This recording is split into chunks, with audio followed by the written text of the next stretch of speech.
কিরে, পিকনিকে কে কে যাচ্ছিস? আমি, তুই, রিয়াদ, সালমান। কেন, আর আজকে নিবি না? আরে, ও তো অসামাজিক। ওকে দিয়ে কিছু হবে না। নামাজ কালাম আর শুধুমাত্র অফিসটা করতে পারে। এভাবে কি জীবন চলে? আমাদের শহরে যাওয়ার কথা ছিল না?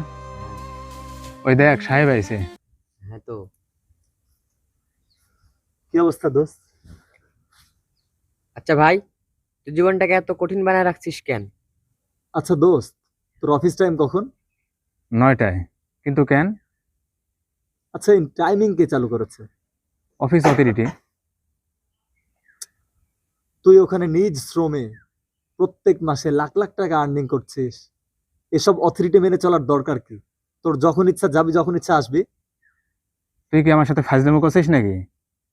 অফিস অথরিটি না মেনে চললে আমার চাকরি থাকবে?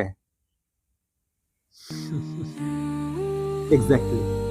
অথরিটি মেনে চলাটা যদি বুদ্ধিমানের কাজ হয়, তাহলে তোরা আমাকে কেন নির্বোধ বলিস? আমিও তো সবচেয়ে বড় অথরিটি, অর্থাৎ যিনি আমাকে সৃষ্টি করেছেন সেই সর্বশক্তিমান স্রষ্টার অথরিটি মেনেই চলি।